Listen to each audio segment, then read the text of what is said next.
మరి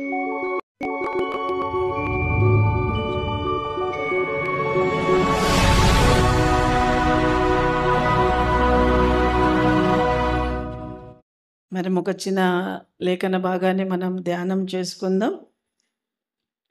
నిర్గమకాండము 17వ అధ్యాయము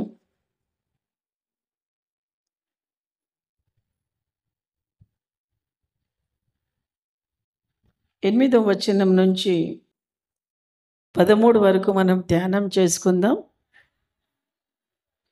తర్వాత అమాలేకీయులు వచ్చి రెఫీదీములో ఇశ్రాయేలుతో యుద్ధము చేయగా మోషే యెహోషువతో, మన కొరకు మనుష్యులను ఏర్పరచి వారిని తీసుకొని బయలువెళ్ళి అమాలేకీయులతో యుద్ధం చేయుము. రేపు నేను దేవుని కర్రను చేతపట్టుకొని ఆ కొండ శిఖరము మీద నిలిచెదను అనెను. యెహోషువ మోషే తనతో చెప్పినట్లు చేసి అమాలేకులతో యుద్ధమాడెను. మోషే, అహరోను, హూరు అనువారు ఆ కొండ శిఖరమెక్కిరి. మోషే తన చెయ్యి పైకెత్తినప్పుడు ఇశ్రాయేలు గెలిచిరి. మోషే తన చెయ్యి దింపినప్పుడు అమాలేకులు గెలిచిరి. మోషే చేతులు బరువెక్కగా వారు ఒక రాయి తీసుకొని వచ్చి అతడు దాని మీద కూర్చుండుటకై దాని వేసిరి.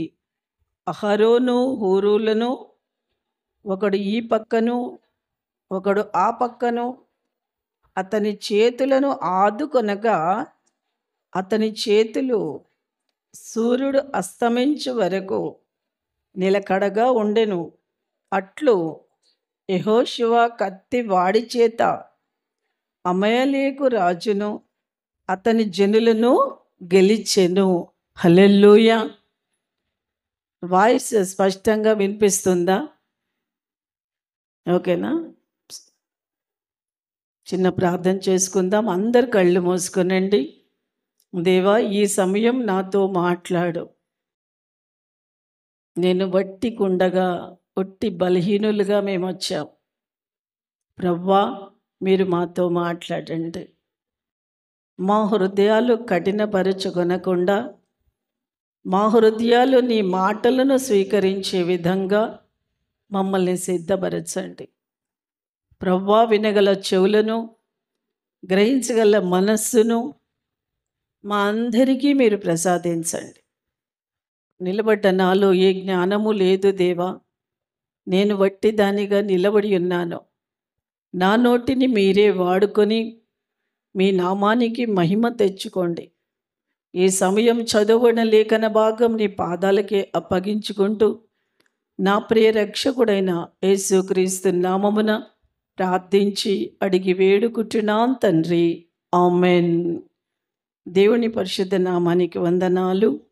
ఇక్కడ ఇశ్రాయేలు జనాంగమును మరి మోషే మరి నడిపిస్తున్న ఈ కాలంలో మరి అమాలేకులు రెఫీదీములోకి వచ్చి ఇశ్రాయేలుతో యుద్ధం చేస్తున్నారు. యుద్ధం చేస్తున్నప్పుడు మోషే యెహోషువతో ఏం చెప్తున్నాడంటే, మన కొరకు మనుషులను ఏర్పరచుకొని వారిని తీసుకొని బయలువెళ్ళి అమాలేకులతో యుద్ధం చెయ్యు. నేను దేవుని కర్రను చేత పట్టుకొని కొండ శిఖరం మీద కూర్చుంటాను. కొంతమందిని తీసుకొని వెళ్ళి మరి అమాలేకులతో నువ్వు యుద్ధం చెయ్యి. నేను కొండ ఎక్కి దేవుని కర్రను తీసుకొని నేను అక్కడ కూర్చుంటాను అని మరి మోషే యెహోషువకు తెలియజేస్తున్నాడు. తెలియజేస్తున్నప్పుడు కొంత సమయం వరకు మరి మోషే తను కర్ర పట్టుకొని చేతులు పైకెత్తి తను దేవుడికి ప్రార్థన చేస్తున్నంత వరకు మరి ఇక్కడ యెహోషువ గెలుస్తున్నాడు గెలుస్తున్నాడు. కొంత సమయం కాగానే చేతులు బలహీనమవుతున్నాయి, వీక్ అవుతున్నప్పుడు చేతులు కిందికి పడిపోతున్న టైంలో అమాలేకులు గెలుస్తున్నారు, శత్రువు గెలుస్తున్నాడు. అప్పుడు ఇక్కడ మరి హరోను, హూరు అనే ఒక ఇద్దరు వ్యక్తులు ఏం చేశారంటే ఒక రాయిని తీసుకొచ్చి ఆ రాయి మీద మరి మోషేను కూర్చోబెట్టి, ఒకవైపు ఊరు ఉన్నాడు, ఒకవైపు మరి అహరోను ఉన్నాడు. వాళ్ళిద్దరూ కలిసి ఆయన చేతులను పైకి పెట్టి సూర్యుడు అస్తమించే వరకు కూడా అలాగే నిలబడ్డారు. హల్లెలూయా, అలాగే నిలబడ్డారు. ఇక్కడ మనము నేర్చుకోవలసిన విషయం ఏంటంటే ఐక్యత. వీళ్ళ మధ్యలో ఐక్యత ఉంది గనక ఇక్కడ విజయం సాధించారు.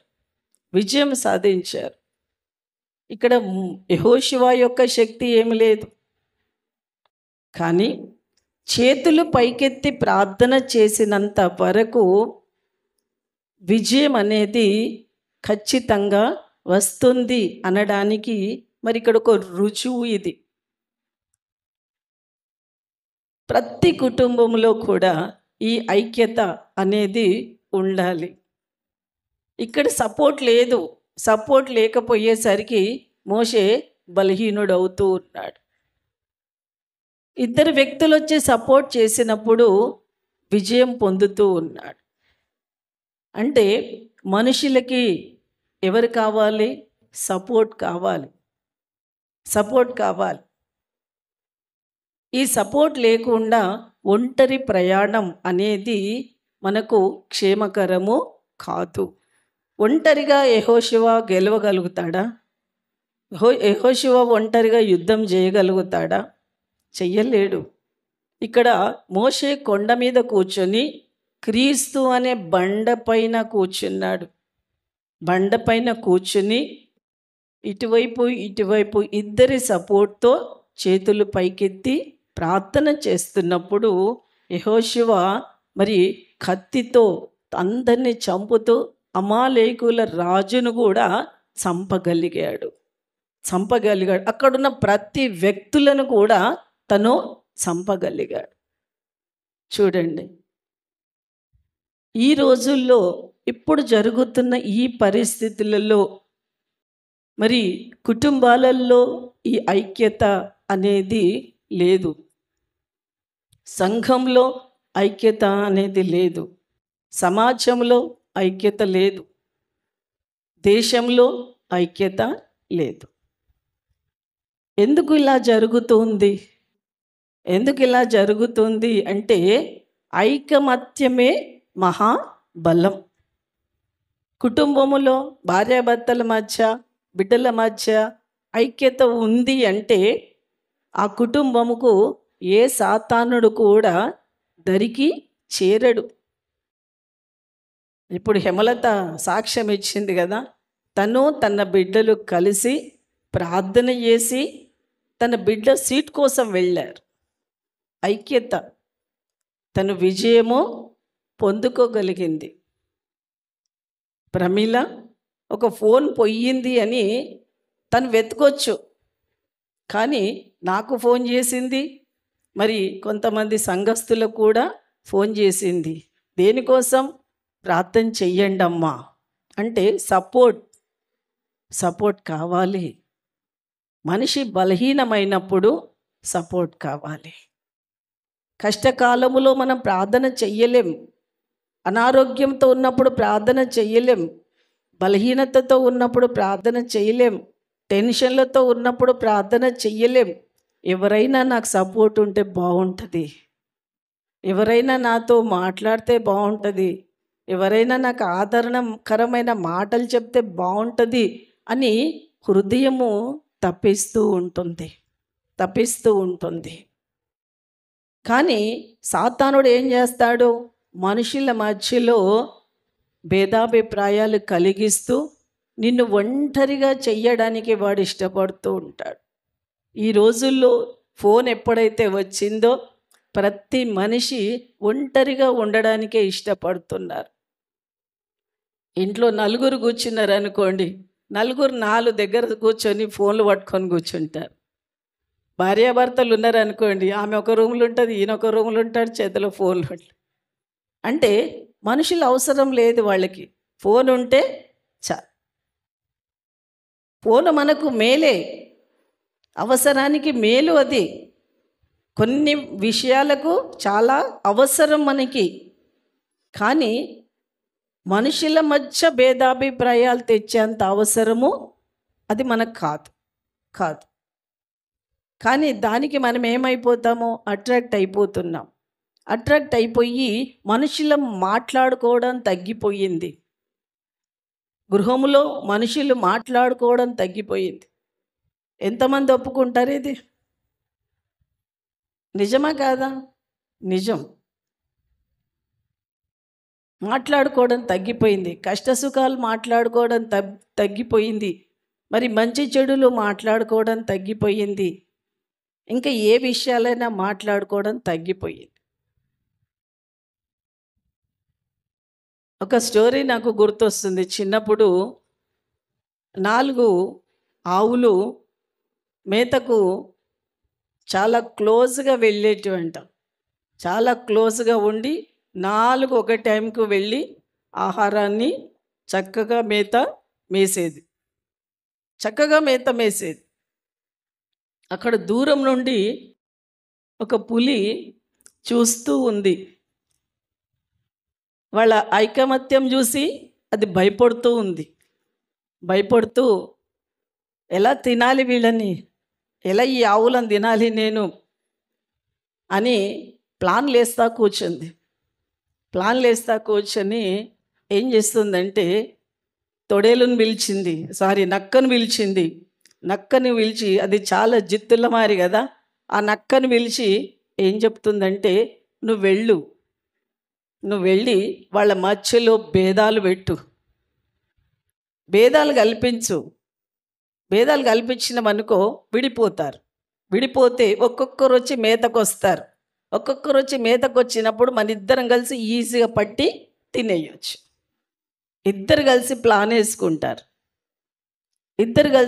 వేసుకొని ఓకే అనుకొని మరి ఈ నక్క వెళ్ళి ఆవు దగ్గరికి వెళ్తుంది. కొంచెం వీక్గా ఉన్న మనిషి, సరే కొంచెం వీక్గా ఉన్న ఆవు దగ్గరికి వెళ్ళి నువ్వు నలుగురితో కలిసి వెళ్తున్నావు, కానీ నీకంటే బలంగా వాళ్ళు తింటున్నారు, నీకే అసలు అది తినడానికి గడ్డి వదలట్లేదు, అందుకే నువ్వు చాలా బక్కగా అయిపోతున్నావు. నీకు అర్థమవుతుందా వాళ్ళ స్వార్థం ఎంత ఉందో?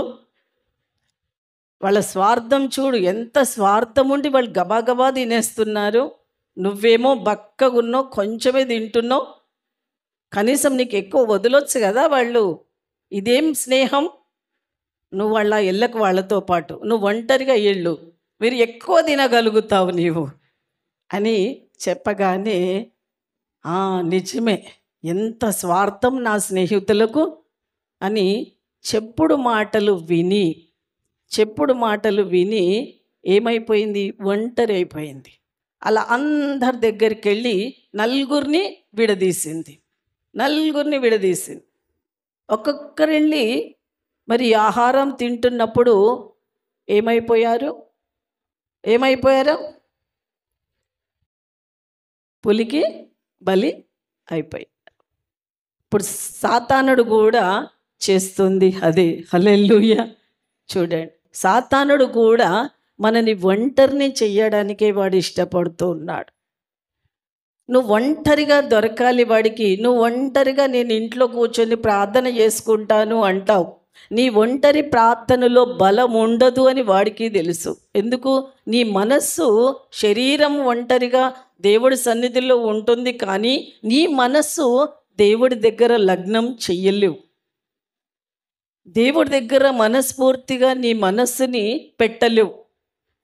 ఏకీభవించి నువ్వు ప్రార్థన చేసినప్పుడు ఆ ప్రార్థన బలంగా ఉంటుంది. మరి 133వ కీర్తనలో కూడా అంటాడు, సహోదరులు ఐక్యత కలిగి నివసించుట ఎంత మేలు, ఎంత మనోహరం. అంటే సహోదరులంతా ఐక్యత కలిగి ఉండడం వల్ల చాలా బలం, చాలా బలం. ఆ బలాన్ని మనం ఏం చేస్తున్నాము?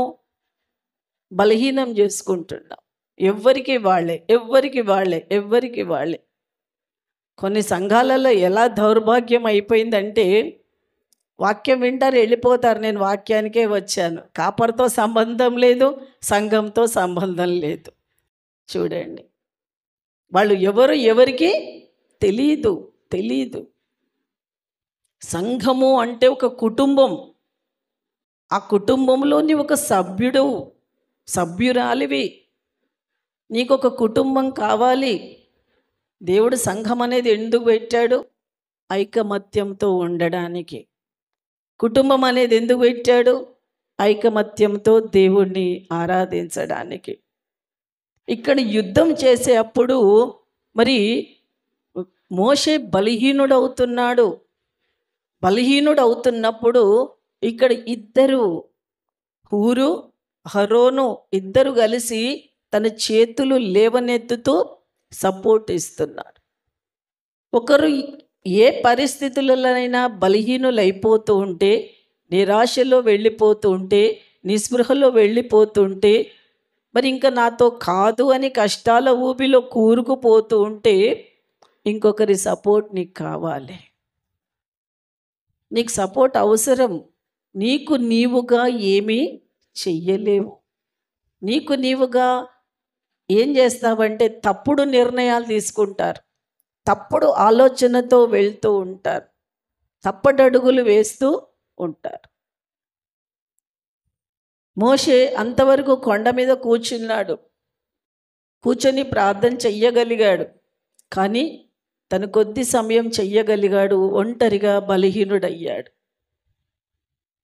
వీళ్ళు ఏం చేశారు? ఒక రాయిని తీసుకొచ్చారు, ఆ బండ మీద కూర్చోబెట్టాడు. ఆ బండ క్రీస్తు సపోర్టు, క్రీస్తును ఆనుకున్నాడు. మరి ఇటువైపు ఒకరు, అటువైపు ఒకరు సపోర్టుగా నిలబడ్డారు. కనుక యెహోషువ యుద్ధం చేయడానికి వెళ్ళాడు. యుద్ధములో తను విజయము పొందాడు. చూడండి, ఐకమత్యము. ఈరోజు మనకు ఐకమత్యము అనేది చాలా అవసరము. నేను ఎప్పుడు కూడా ప్రతి ఒక్క కుటుంబం కొరకు ప్రార్థన చేస్తూ ఉంటాను. ప్రార్థన చేస్తున్నప్పుడు నేను అనుకుంటుంటున్నాను, గుంటూరు ఎక్కడ, విజయవాడ ఎక్కడ, రాజమండ్రి అంటారు, ఎక్కడెక్కడ ప్రదేశాల గురించి చెప్తున్నప్పుడు నాకు చాలా విచిత్రంగా అనిపిస్తుంది. దేవా, మేమెక్కడి వాళ్ళం, వీళ్ళెక్కడోళ్ళు, వీళ్లకు మాకు బంధం ఏ విధంగా ఏర్పడింది? ఏ విధంగా ఏర్పడ్డది? కేవలం క్రీస్తు రక్తము ద్వారా మనకు ఆ బంధం అనేది ఏర్పడింది. ఒక్కరికి ఒకరం. నేనెందుకు మీకోసం ప్రార్థన చెయ్యాలి?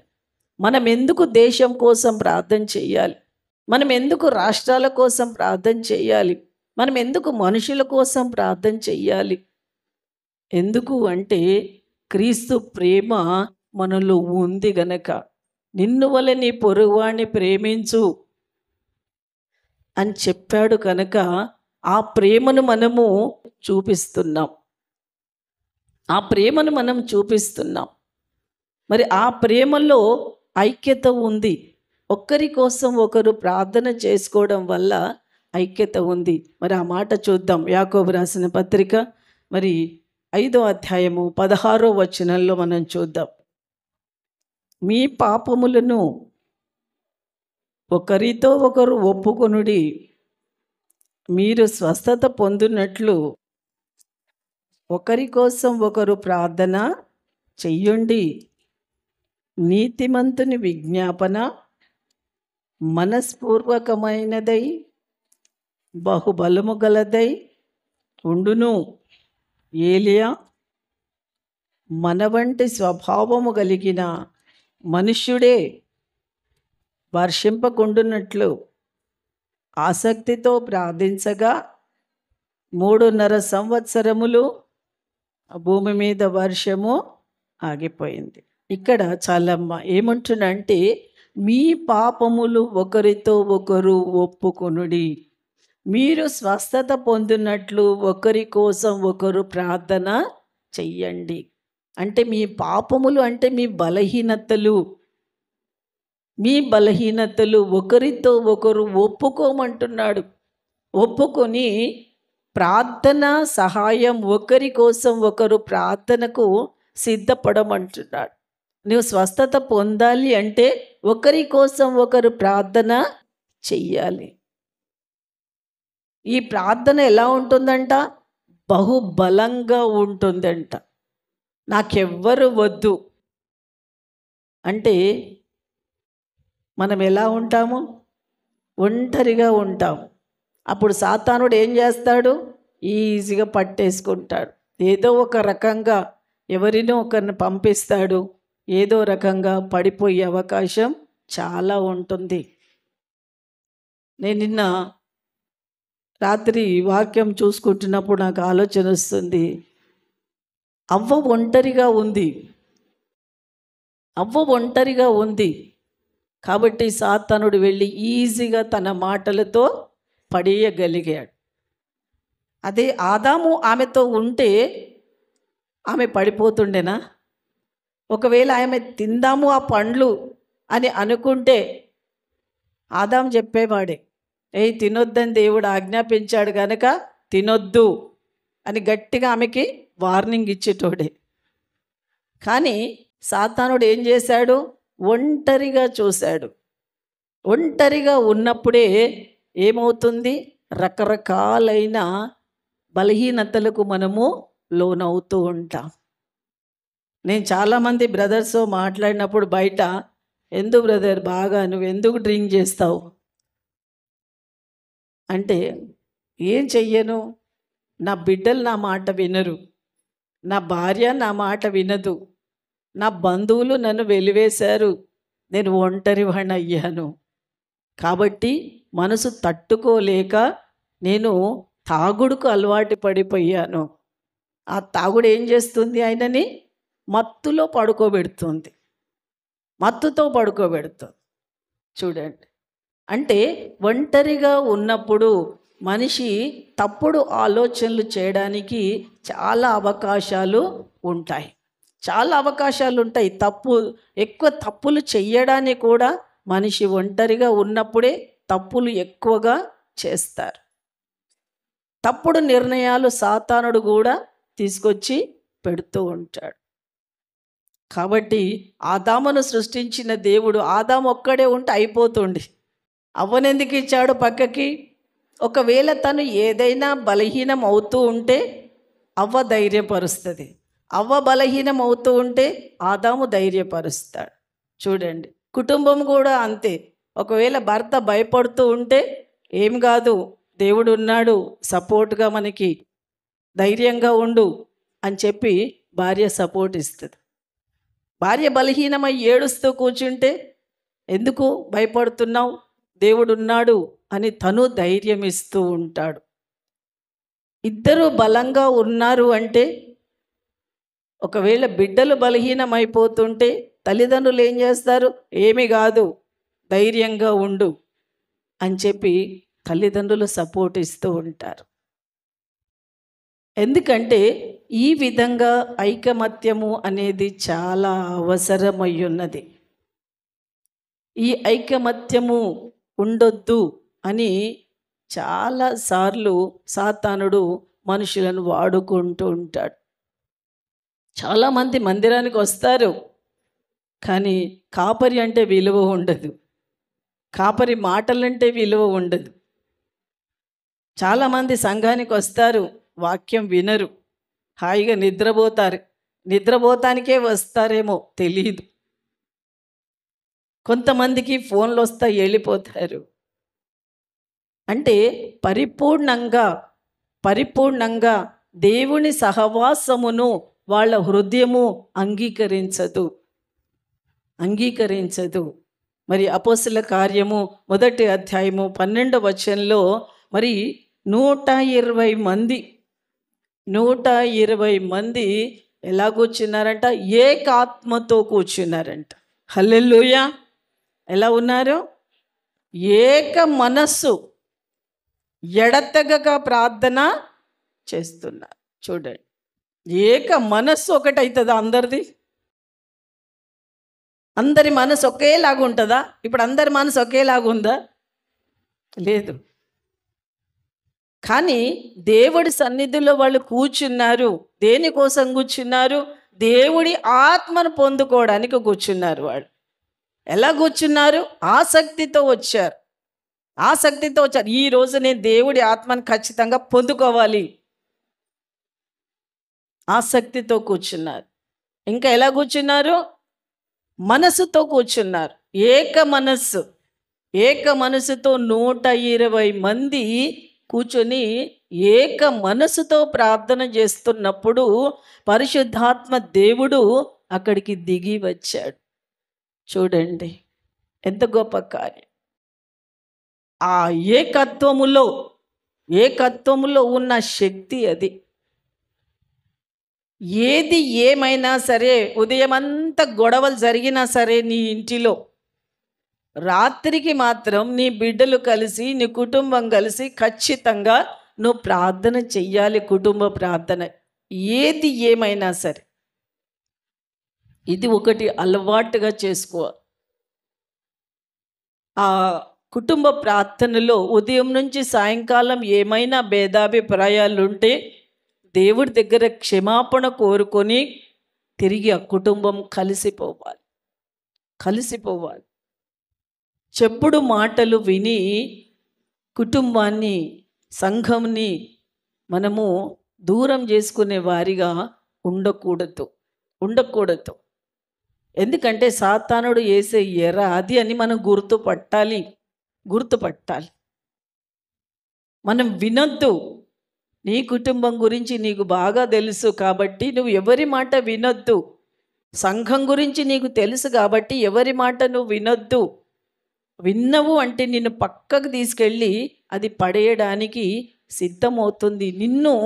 నీ ఆత్మను నాశనం చేయడానికే సాతానుడు వస్తున్నాడని, నీకు మాటలు చెప్పి నీ మనసుని విరగ్గొడుతున్నాడు అని నువ్వు గ్రహించాలి. ఇక్కడ ఏకాత్మ నీకు కావాలి. ఏకాత్మతో నువ్వు ఉన్నప్పుడు దేవుని పరిశుద్ధాత్మ నీకు దేవుడు ఇస్తాడు. అప్పుడు నీకు సపోర్టుగా సంఘం నిలబడుతుంది, కుటుంబం నిలబడుతుంది. అప్పుడు నీకేమొస్తుంది? విజయం వస్తుంది. నీవు అనుకున్న ప్రతి పనిలో నీకు విజయం వస్తుంది. మరి అలా ఉండాలని పరిశుద్ధాత్మ దేవుడు మనకు ప్రేరేపణ కలిగించాలి. ఈరోజు మనం ఎలా ఉంటున్నాం? ఈరోజు మనం ఒకసారి క్వశ్చన్ వేసుకుందాం. నా గృహములో ఎలా ఉంటున్నాను నేను? అది స్త్రీలు కానీ బ్రదర్స్ కానీ, మనము కుటుంబంలో ఎలా ఉంటున్నాం? తల్లిదండ్రులతో ఎలా ఉంటున్నాం? బిడ్డలతో ఎలా ఉంటున్నాం అని మనం ఏం చేయాలి? క్వశ్చన్ వేసుకోవాలి. నీవు ఐకమత్యముతో లేకుండా ఒంటరిగా ఉంటున్నావు అంటే నువ్వు సాతానుతో స్నేహం చేస్తున్నావు. నిజంగా దేవుడితో ఉండేవాళ్ళు ఒంటరిగా ఉండడానికి ఇష్టపడరు. అపోస్తల కార్యంలో మరి 2వ అధ్యాయం 45వ వచనంలో కూడా ఏమంటే సహవాసమందు మనం ఉండాలి, రొట్టె విరిచే దగ్గర మనం ఉండాలి, ప్రార్థన చేసే దగ్గర మనము ఉండాలి, ఎడతెగక ఉండాలంట. ఈ సహవాసం ఏమవుతుంది? మనను బలపరుస్తుంది. రేపు 3వ ప్రపంచ యుద్ధం ఎలాగో వస్తుంది. దేవుడి ప్రణాళికలోనే ఉంది అది. 3వ ప్రపంచ యుద్ధం వచ్చినప్పుడు ఇంకా పరిస్థితులు ఘోరంగా అవుతాయి, ఇంకా ఘోరంగా జరుగుతుంది. అప్పుడు నువ్వు బలంగా ఉండాలి అంటే నీకు కావాల్సింది ఏంటి? సహవాసం. సహవాసం. మరి ఆ సహవాసం నీకు లేకపోతే నువ్వు ఒంటరి బ్రతుకుతో నువ్వేమీ చెయ్యలేవు. పడిపోతావు. ఖచ్చితంగా పడిపోతారు, పారిపోతారు. దేవుడి నుంచి పారిపోతారు. దేవుడు మిమ్మల్ని అందరినీ ఇక్కడ ఎందుకు నడిపించాడు? ఉద్యోగాలు చేసుకొని చక్కగా కుటుంబాలను నిలబెట్టుకొని దేవుడి మార్గంలో నడుస్తూ నీ గ్రామములో ఒక మంచి సాక్షిగా నిలబడమని. నీ గ్రామముల నుండి ఎలాంటి పరిస్థితిలో వచ్చారో నాకు తెలీదు, కానీ ఇక్కడ వచ్చిన తర్వాత దేవుడు నీకు ఒక మంచి స్థానాన్ని కల్పిస్తున్నాడు. మంచి గృహములు కట్టుకోవడానికి ఒక పద్ధతులు నీకు నేర్పిస్తున్నాడు. నీకు ఆస్తిపాస్తులు ఇస్తున్నాడు. నువ్వు గొప్పగా ఉండాలని దేవుడు కోరుకుంటున్నాడు. మరి ఇవన్నీ ఇవ్వడానికి నువ్వు దేవుడిని ముందుగా ప్రేమించాలి. నీవు ఇక్కడ ఉన్నంత వరకు దేవుడిని ప్రేమించడం మనము నేర్చుకోవాలి. నువ్వు దేవుడిని ప్రేమించకుండా లోకాన్ని నువ్వు ప్రేమిస్తే ఖచ్చితంగా మనము పడిపోతాం. యెహోవా ఆశీర్వాదము ఐశ్వర్యం ఇస్తుంది, నరుల కష్టము వ్యర్థము. మనము దివారాత్రములు కష్టపడ్డా దాని ఫలితం అంటూ ఉండదు, దానికి ఫలితం ఉండదు. కానీ దేవుడి సన్నిధిలో నువ్వు ప్రార్థన చేసినప్పుడు నీ ఇంటికే ఆశీర్వాదాలు వస్తాయి. నీ ఇంటికి ఆశీర్వాదాలు రావాలి అంటే నీకేం కావాలి? సహవాసం కావాలి. నీ ఒంటరి పోరాటంలో కాదు, నీకు సహవాసం కావాలి. ఎలిజబెత్ వృద్ధాప్యములో గర్భం ధరించింది. మరియమ్మ కన్యకగా ఉండి గర్భం ధరించింది. ఇద్దరు విషయాలు కూడా లోక విరుద్ధమే. ఇది అసాధ్యము, సైన్స్ కూడా అసాధ్యమే. కానీ మరియమ్మ చిన్నపిల్ల కదా, ఎవరి దగ్గరికి పరిగెత్తుకొని వెళ్ళింది? ఎలిజబెత్ దగ్గరికి వెళ్ళింది. నేను ప్రెగ్నెంట్ ఉన్నాను, నువ్వు ప్రెగ్నెంట్ ఉన్నావా? చూడండి, ఇద్దరు కలిసి ఏకీభవించి ప్రార్థిస్తున్నప్పుడు పరిశుద్ధాత్మతో తను మాట్లాడగలిగింది. అంటే ఒకరికి ఒకరు సపోర్ట్, ధైర్యం కావాలి ఆ టైంలో. ఈరోజు నీకు ఏదైనా పరిస్థితులు వస్తున్నప్పుడు నీకు ధైర్యం ఇచ్చేవాళ్ళు కావాలి, నీకు సపోర్ట్గా నిలబడేవాళ్ళు కావాలి. కొంతమంది ఎలా ఉంటారంటే ఎన్ని బాధలు వచ్చినా నేనే భరిస్తా, పక్కోని కూడా నేను చెప్పను నా బాధ. చూడండి, ఒక శాస్త్రం చెప్తారు పెద్దలు, ధనం వస్తే దాచుకో, కష్టం వస్తే చెప్పుకో అంటారు కదా. కష్టం వస్తే చెప్పుకోమంటున్నాడు, ధనం వస్తే దాచుకో, ఎవరు చెప్పకు. నీకు ఏదైనా కష్టం వచ్చినప్పుడు నువ్వు చెప్పు. చూడండి, ఎందుకు చెప్పమంటున్నాడు? ఆ కష్టంలో ఒక మంచి సలహా ఎవరైనా ఇస్తారు, ఆదరిస్తారు, ఓదారుస్తారు. నువ్వు ఎవ్వరికీ చెప్పుకోలేకపోతే నీలో నువ్వు కుమిలిపోయి తప్పుడు నిర్ణయాలు తీసుకుంటారు.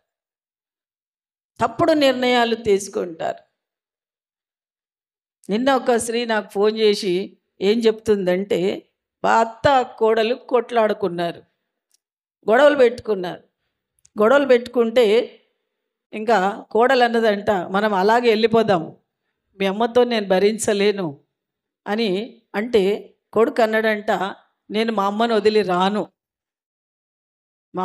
రాను అన్నాడట. అనగానే సరే మీ అమ్మ దగ్గరే ఉండు, నేనే వెళ్ళిపోతా అని పోయి ఊరి పెట్టుకొని చనిపోయి. చూడండి, తప్పుడు నిర్ణయాలు, తొందరపాటు. ఎప్పుడైతే మనిషి ఒంటరిని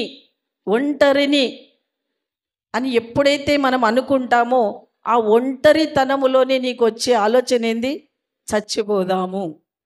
అదే ఆలోచన వస్తుంది. ఫస్ట్ సాతానుడు తెచ్చేది అదే నీకు. నన్ను ఎవ్వరు పట్టించుకోవట్లేదు,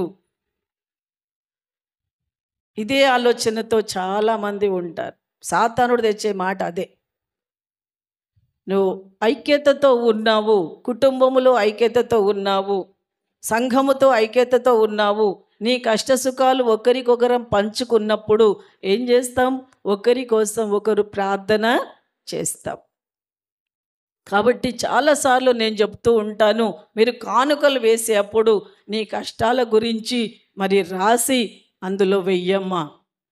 మీ బాధల గురించి రాయండి, మీ సమస్యల గురించి రాయండి. ఎందుకు? ప్రార్థన చేయడానికి దేవుడు మాకు ఓపిక ఇచ్చాడు.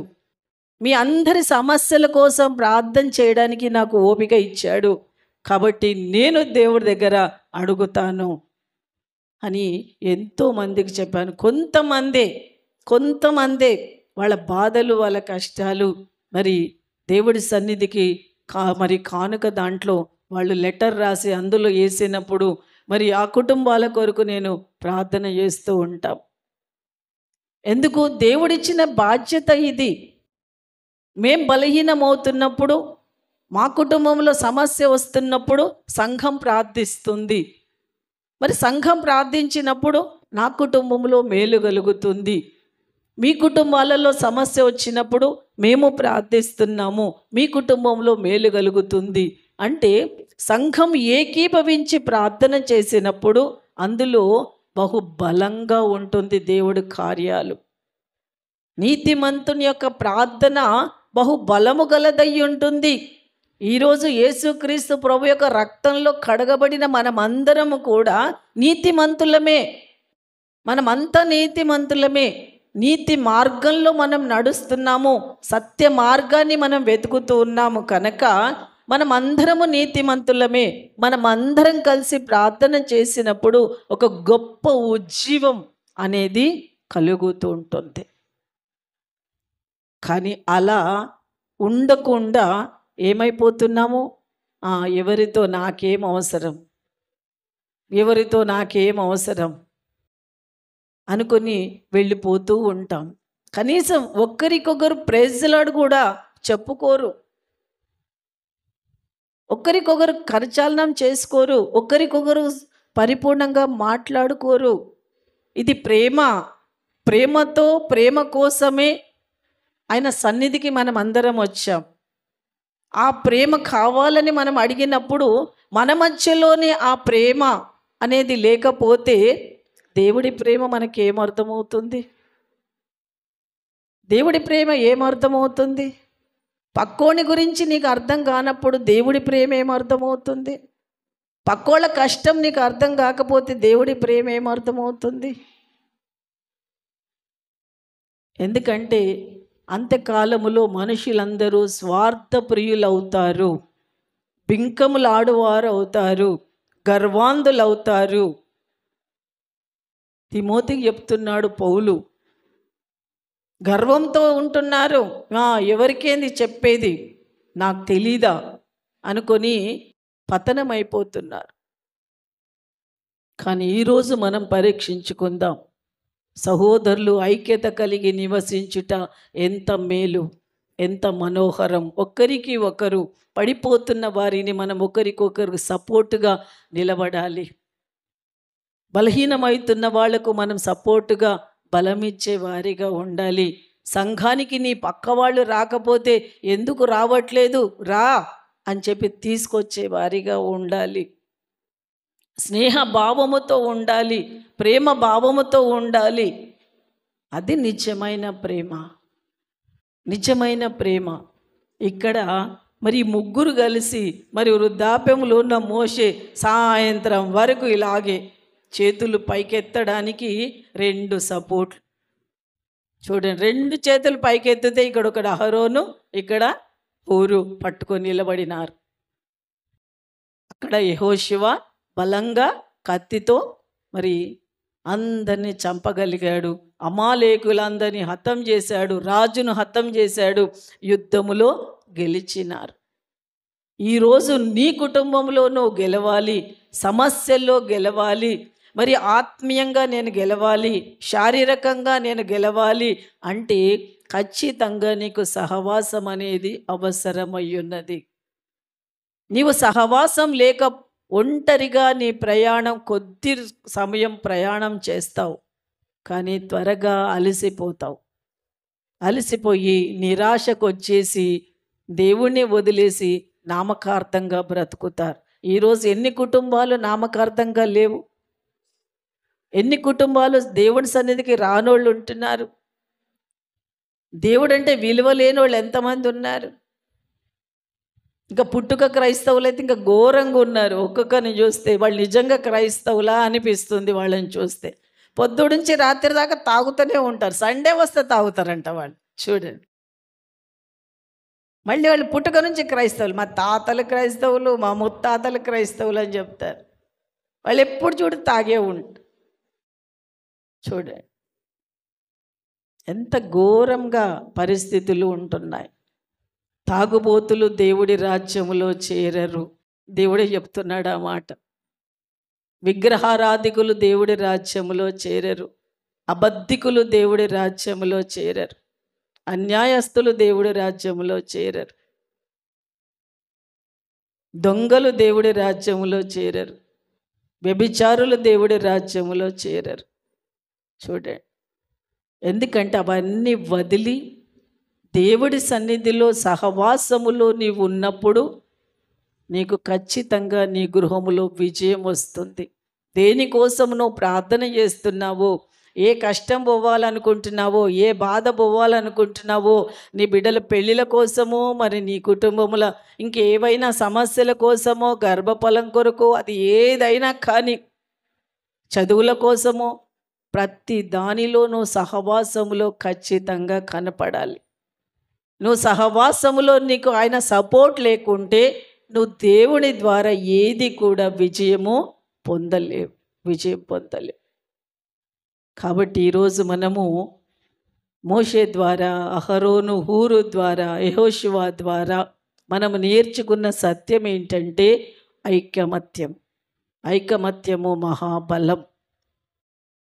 ఈరోజు మన సంఘములో కూడా అలా ఐకమత్యముతో ఉంటూ దేవుని కార్యాలు ప్రతి కుటుంబములో మనం చూడాలని, మనం ఒకరికొకరం ప్రార్థన చేసేవారిగా ఉండాలని ప్రభు పేరిట కోరుతున్నాను.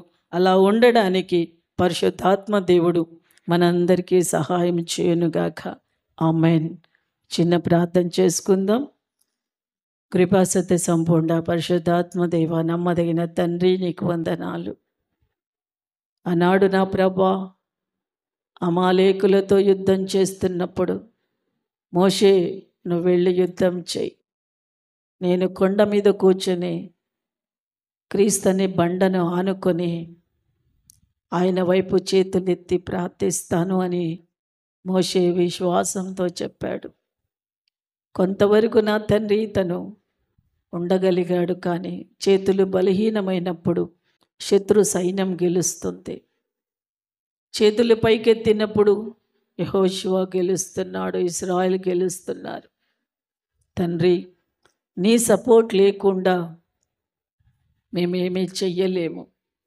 నీకు వేరుగా ఉండి మేమేమీ చెయ్యలేము. ప్రభువా, ఒంటరి ప్రయాణం మంచిది కాదు అంటున్నావు. ఒంటరి పోరాటం మంచిది కాదు అంటున్నావు. ఆనాడు శిష్యులు కూడా నువ్వు చెప్పావు, ఇద్దరు కలిసి మీరు వెళ్ళండి అన్నావు. అవును ప్రభువా, ఒకరు బలహీనులు అవుతున్నప్పుడు ఒకరు బలపరుస్తారు. అలాగే సంఘంలో కూడా ఒకరు బలహీనులు అవుతుంటే ఒకరు ప్రార్థన చేస్తారు. ప్రభువా, ఎంత గొప్ప కార్యము, ఎంత గొప్ప ప్రణాళిక, ఎంత గొప్ప ఆలోచన తండ్రి నీది. తండ్రి, సాతాను ఉరిలో పడకుండా నువ్వు కాపాడడానికే నా ప్రభా మనుష్యులకు నువ్వు నేర్పిస్తున్న ప్రతి మాటలు సత్యము తండ్రి. ఈ సత్యాన్ని మేము గుర్తెరిగి సహవాసములోనూ ఒకరికొకరు ప్రార్థన చేసుకుంటూ, మరి కుటుంబ ప్రార్థనలోనూ సంఘ ప్రార్థనలోనూ ఏకీభవిస్తున్నా నాయన. మరి మా జీవితాలలో వచ్చే ప్రతి కష్టాలను మేము జయించే వారిగా మమ్మల్ని సిద్ధపరచండి. ఇంతవరకు మేము ఒంటరి ప్రయాణాలు చేస్తున్నట్లయితే, ఎక్కడ మాకు విజయం కలగలేదని మేము నమ్ముతున్నట్లయితే, ఈరోజు నుంచి మా మనసు మార్చండి, మా ఆలోచనలు మార్చండి. మా తలంపులు మార్చండి దేవా. సహవాసములో ఉన్న బలాన్ని మేము పొందుకున్నట్లుగా మా హృదయాలలో గొప్ప కార్యం జరిగించి నీ శక్తితో మేము నింపబడినట్లు కృప అనుగ్రహించుమని ఈ సమయం విన్న ప్రతి మాట మా అందరి హృదయాలలో కార్యం చేయనట్లుగా మా అందరినీ మీరు సిద్ధపరచమని నా ప్రియరక్షకుడైన యేసుక్రీస్తు నామమున ప్రార్థించడి వేడుకుంటున్నాం తండ్రి. ఆమెన్.